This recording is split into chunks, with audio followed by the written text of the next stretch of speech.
बोलिए सतगुरुदेव भगवान की जय। कृष्ण कन्हैया लाल की जय। राधे रानी की जय।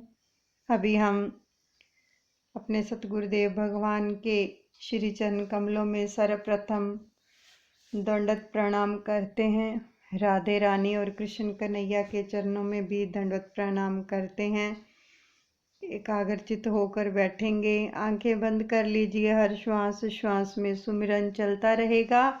ध्यान अपने प्रभु के चरणों में लगाएंगे और एक एक श्वास के साथ सुमिरन करते जाएंगे। भान कीजिए हमारे इष्ट देव हमारे साथ ही विराजमान है। श्रीमद् भागवत महापुराण का 9वां स्कंद का हम रसपान कर रहे हैं, राम कथा का। तो बड़े ही प्रेम से श्रवण करेंगे। हरे रामा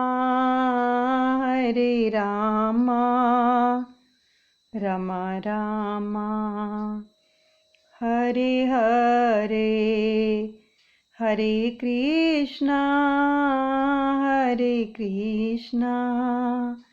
कृष्णा कृष्णा हरे हरे। बड़े प्रेम से श्रवण कीजिए आगे का प्रसंग। राम राम जपते हुए बाली ने प्राण त्याग किया। सुग्रीव को किष्किंधा का राज्य दिया गया। राम की अनासक्ति भी कैसी है। रावण की हार हुई और लंका का राज्य जो था राम को मिला, किंतु उन्होंने कहा मुझे धन या राज्य की आसक्ति नहीं है। लंका का राज्य विभीषण को दे दिया। कंस की मृत्यु होने पर मथुरा राज्य कृष्ण के हाथों में आया, किंतु उन्होंने उग्रसेन को दे दिया। राम और कृष्ण जैसा बोलते हैं वैसा ही आचरण करते हैं। श्री कृष्ण ने अर्जुन को युद्ध भूमि में 6 शास्त्रों का सार एक ही घंटे में सुनाया था। भगवान का ज्ञान भी कैसा है। अर्जुन ने कहा था आप जो कहेंगे वही करूँगा। तो ज्ञान की शोभा व्याख्यान नहीं, क्रियात्मक भक्ति योग है। राम के समान जग हितार्थी कोई नहीं है, ऐसा भगवान शंकर ने पार्वती से कहा। देवता, मनुष्य और मुनि सभी की यही रीति है कि अपने स्वार्थ के हेतु ही वे सभी से प्रीति करते हैं। सुर नर मुनि सब की यह रीति, स्वार्थ लागे करें सब प्रीति। भगवान राम जो प्रवशरण पर्वत पर विराजे, तो हनुमान जी अपनी वानर सेना के साथ आए। राम जी ने अपनी मुद्रिका हनुमान जी को देते हुए कहा यह सीता को देना और मेरा विरह तथा बल की सारी बातें सुनाकर तुरंत लौट आना। तो हनुमान जी ने अपनी वानर सेना के साथ दक्षिण की ओर प्रयाण किया।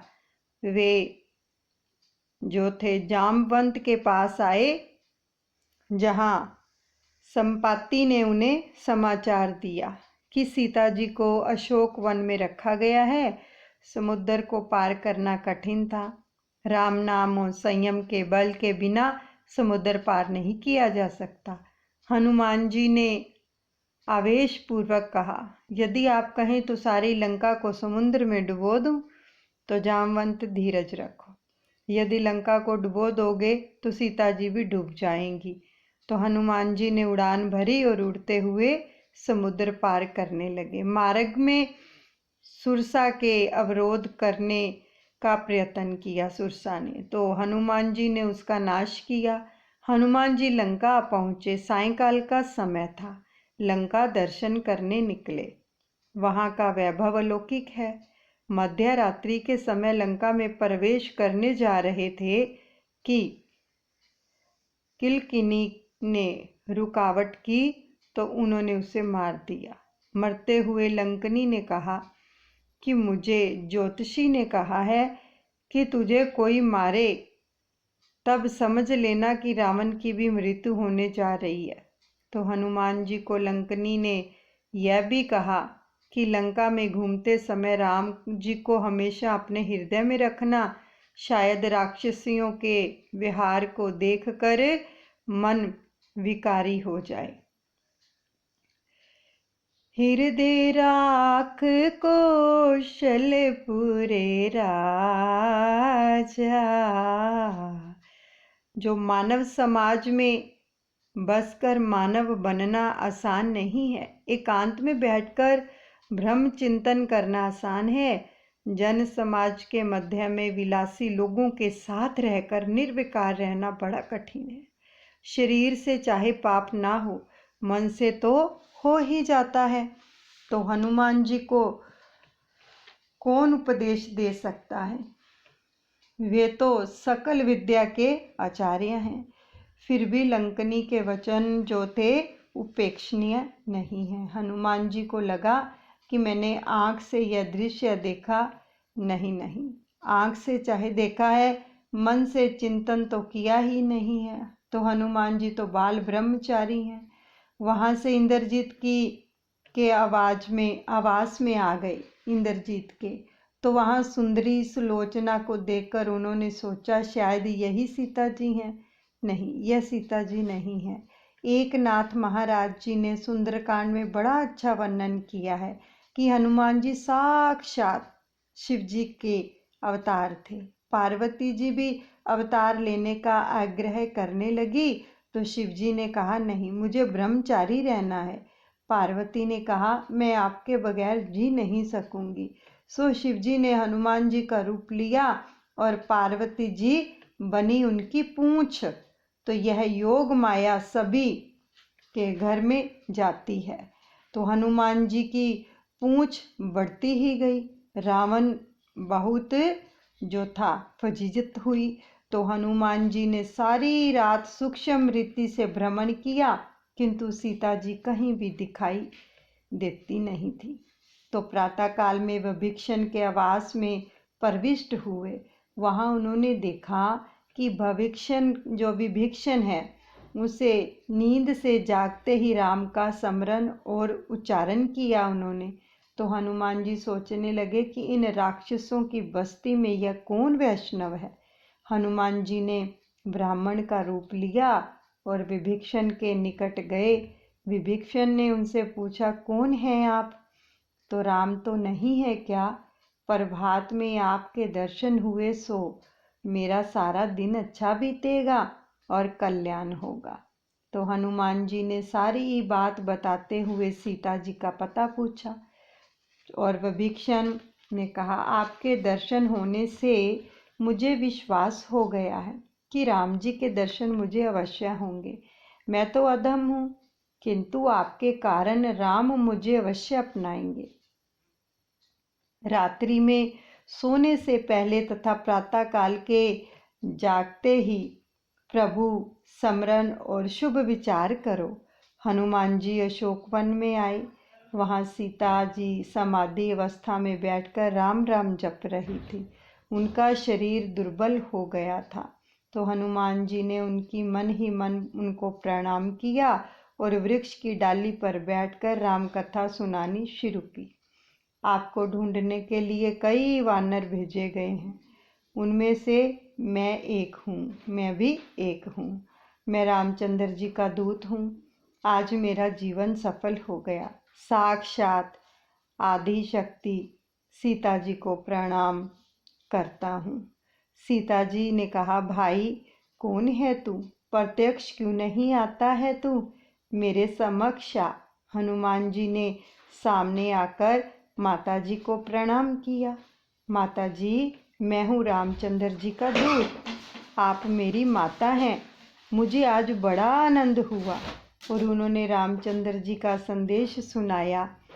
वे आपकी उपेक्षा नहीं करते हैं, वे शीघ्र ही यहाँ आ रहे हैं। माता जी, मुझे भूख लगी है। यहाँ फल तो बहुत हैं, किंतु राक्षस लोग जो हैं निगरानी कर रहे हैं। सीता जी ने कहा, नीचे गिरे हुए फल ही खाना, तोड़कर ना खाना, हनुमान जी ने सोचा कि माता जी ने फल तोड़ने की मनाही की है तो वृक्षों को झंझोड़कर फल गिराने की नहीं, और उन्होंने वृक्षों को झंझोड़कर फल गिराए और आहार किया। तो संत तो भोजन करते समय भी भजन चालू ही रखते हैं। अन्न की निंदा पाप है। यहाँ पर बहुत सुंदर प्रसंग आ रहा है कि संत तो भोजन करते समय भी भजन चालू ही रखते हैं। यानी देखो, बहुत सारे लोग हैं जो भोजन ग्रहण करते समय टीवी देखते हैं, मोबाइल देखते हैं, और अगर कोई पास बैठा होता है तो बातें भी करते हैं। लेकिन हमें श्रीमद् भागवत जी में जो हम श्रवण कर रहे हैं उन पर आचरण जरूर करना है, तभी फायदा है ये सब सुनने का। प्रभु की लीला कि भोजन ग्रहण करते समय केवल प्रभु का भजन करना चाहिए, एक एक ग्रास के साथ नाम का सुमिरन करना चाहिए, और ये विजुलाइज करना चाहिए कि ये मेरे प्रभु का प्रसाद है, और जैसे मेरे अंदर ये प्रसाद जाएगा वैसे वैसे मुझे ऊर्जा दे रहा है, जैसे जैसे मेरे अंदर जा रहा है मुझे ऊर्जा प्रदान कर रहा है। इस प्रकार से भगवान का सिमरन करते हुए भोजन को ग्रहण करना चाहिए। बोलना नहीं चाहिए, बिल्कुल भी कोशिश करो मत बोलो, बिल्कुल मौन होकर भोजन ग्रहण करो सुमिरन के साथ। और अन्न की निंदा जो है पाप है। हनुमान जी ने दिव्य वानर का स्वरूप धारण किया और पूंछ को उसका काम करने की आज्ञा दी। पूंछ ने बहुतों को मारा, कई राक्षसियों का संहार किया। इतने में इंद्रजीत ने वहां आकर ब्रह्मास्त्र छोड़ा, और जब ब्रह्मास्त्र छोड़ दिया तो हनुमान जी ने ब्रह्मास्त्र का सम्मान किया। इंद्रजीत हनुमान जी को बांधकर राजसभा में ले आया। रावण ने हनुमान जी से पूछा, हे बंदर, कहाँ से आया है तू और क्यों आया है? हनुमान जी ने कहा, ए दशानन, मैं तो तुम्हें उपदेश देने के लिए आया हूँ। शिव जी को प्रसन्न करने के लिए तू तपस्वी बना था, फिर भी पराई स्त्री सीता जी को बंदी बनाया। तो रामचंद्र जी की शरण में आ, वे तेरे सभी पाप क्षमा करेंगे। किंतु रावण कब समझने वाला था? वह तो अहंकारी था। तो उसने अपने सेवकों से कहा, इस बंदर की पूंछ में ही शक्ति है, जला दो इसकी पूंछ को। सेवक हनुमान जी की पूंछ को कपड़े से लपेटने लगे। हनुमान जी अपनी पूंछ को बढ़ाते गए और लंका के सारे बाजार का कपड़ा खत्म हो चुका। कपड़ों को घी तेल से भिगोया गया और फिर उन्होंने उसको जलाया गया। तो हनुमान जी ने कहा, यह तो पूंछ यज्ञ हो रहा है। रावण, अपने मुंह से जरा उसे हवा तो दे। रावण फूंक मारने लगा तो उसकी दाढ़ी जल गई। तो हनुमान जी ने कई घरों पर कूद करके सारी लंका में आग लगा दी। अब राक्षसियां दौड़ती हुई सीता जी के पास आई और कहने लगी, आपके पास जो पुरुष आया था उसकी पूंछ सारी लंका को जला रही है। सीता जी प्रार्थना करने लगी, हे अग्निदेव, यदि मैंने अपने पति के सिवाय अन्य किसी भी पुरुष का चिंतन नहीं किया हो और पतिव्रत का पूर्णतः पालन किया हो तो आप शांत हो जाइए। तो अग्निदेव चंदन से शीतल हो गए। तो लंका जल रही थी।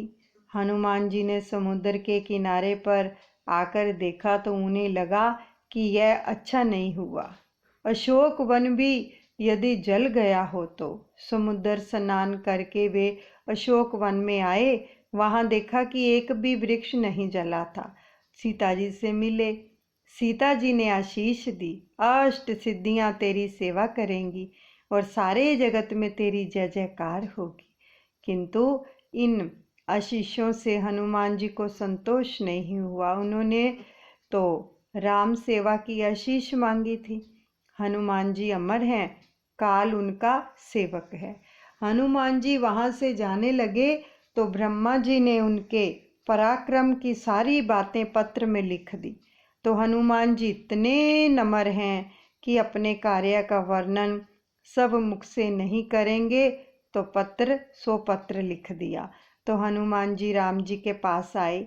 लक्ष्मण ने पत्र पढ़कर राम जी को सुनाया। हनुमान जी ने कहा, प्रभु यह तो सब आपका ही प्रताप है, कृपा कीजिए कि मैं अभिमानी ना हो जाऊं। राम जी ने सोचा कि हनुमान जी वो तो मैं दूं तो क्या दूं, तो उन्होंने हनुमान जी को अपनी बाहों में भर लिया। रामचंद्र जी ने वहां से विजयदशमी के दिन प्रयाण किया और समुद्र के किनारे पर आए। उनका नियम था प्रतिदिन शिव जी की पूजा करना।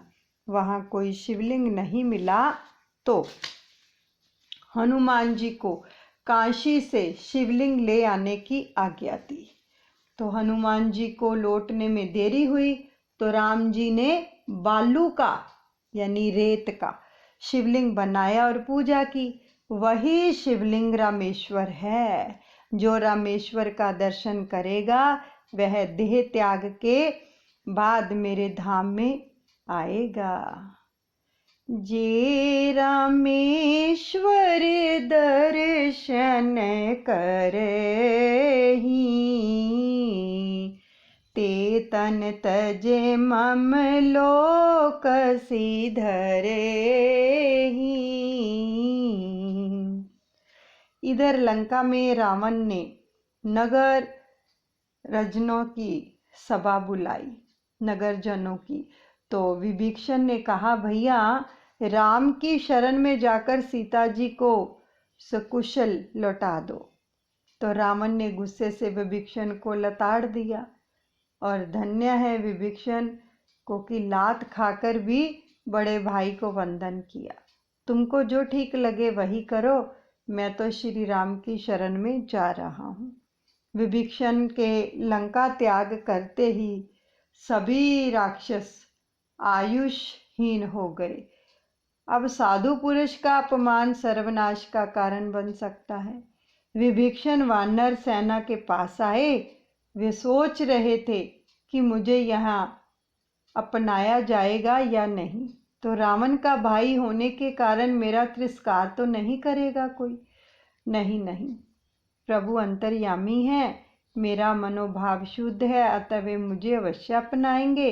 सुग्रीव ने भगवान को समाचार दिया कि रावण का भाई विभीषण आया है। मुझे तो लगता है कि यह राक्षसों की माया है और वे हमारा भेद जानना चाहते हैं। तो राम ने कहा, किंतु विभीषण क्या कहता है सो तो बताओ। तो सुग्रीव ने कहा, वह तो कहता है राघव शरणम गता, यानी हनुमान जी वकालत करने लगे। उसके हृदय में छल कपट नहीं है, उसको हमें अपनाना चाहिए। राम जी ने कहा, सुग्रीव विभीषण का स्वागत करो और यहाँ ले आओ। जब भी जीव मेरे सम्मुख आता है उसके करोड़ों जन्मों के पाप नष्ट हो जाते हैं। सन्मुख होए जीव मोहे जब ही, कोटि पाप अगनासे तब ही।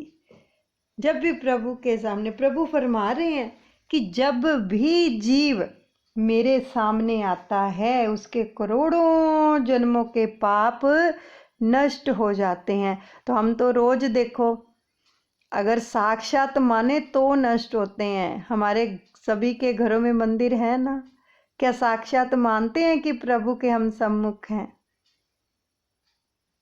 प्रभु के वचन हैं ये, जो मनुष्य मन से निर्मल है वह मुझे प्राप्त करता है। मुझे छल कपट और जो है छिद्रावेशन पसंद नहीं है।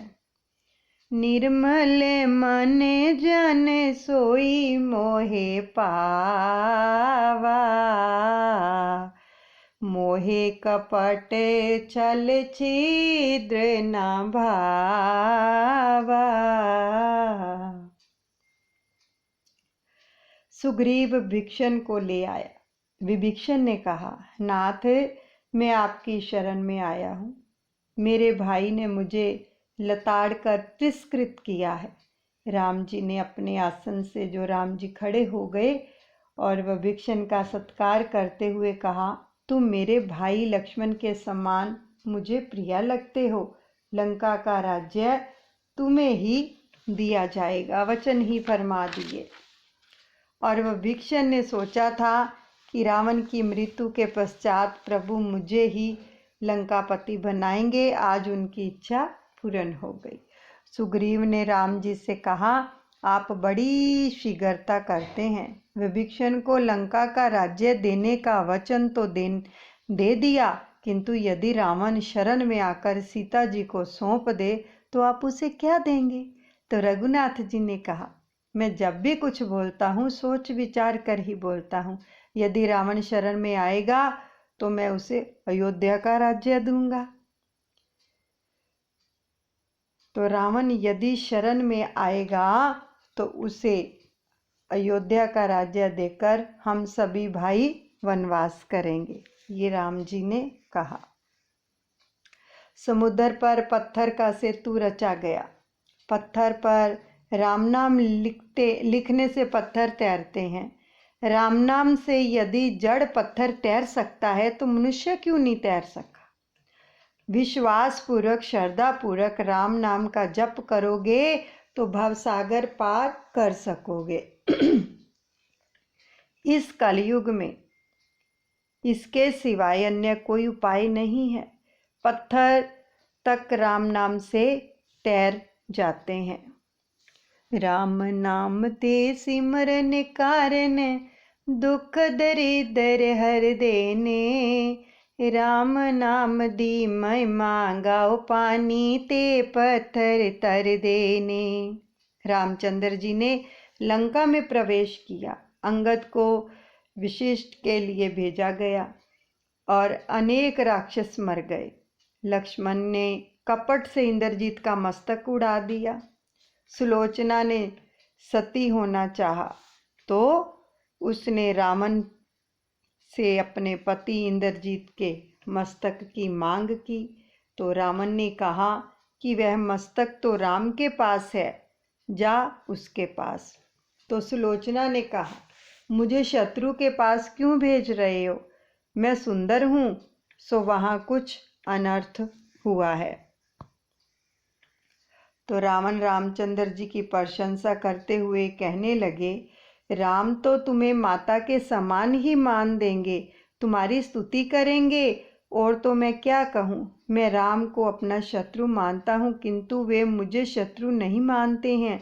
राम की शरण में जा, वे अवश्य तुम्हें इंद्रजीत का मस्तक लौटा देंगे। सुलोचना राम जी के पास आई, बोली कि मेरे पति का हाथ आंगन में आया है और पत्र लिख दिया। उससे पूछा कि जड़ हाथ लिख कैसे सकता है? तुम अपने पति की प्रार्थना करो, यदि आंखें हंसेंगी तो मानेंगे कि जड़ हाथ ने पत्र लिखा है। सुलोचना बहुत मनाती है, मस्तक हंसता नहीं है। नाथ तुम अप्रसन्न हो। ऐसा सुनकर मस्तक डोलने लगा और सिमित गया। शेषनाग लक्ष्मण का रूप लेकर आए। मस्तक ने सुलोचना से कहा, मेरे पति ने मुझे मारा है। आज शवसुर और दामाद के बीच नहीं, किंतु दो पतिव्रताओं के बीच युद्ध हो रहा है। उर्मिला और सुलोचना का संग्राम है। सुलोचना की पराजय हुई और सुलोचना ने लक्ष्मण जी से कहा, जय आपकी नहीं उर्मिला की हुई है। उसका पतिव्रत्य मेरी अपेक्षा श्रेष्ठ है। मेरे पति जो हैं पापी रावण के पक्ष में होने के कारण दुर्बल हैं और मेरे पति पापी की सहायता कर रहे थे, सो मेरी पराजय हुई और उर्मिला की जय हुई। पर स्त्री के हरण करने वाले को मेरे पति जो थे सहायता करते थे, सो मुझे हारना पड़ा। सुलोचना सती हो गई और रामचंद्र जी ने उसकी बड़ी प्रशंसा की। राम और रावण के मध्य भयंकर युद्ध छिड़ गया। रावण की नाभि में जो अमृत था उसे जो थे अग्न्यस्त्र द्वारा सुखा दिया गया। रावण की मृत्यु हो गई।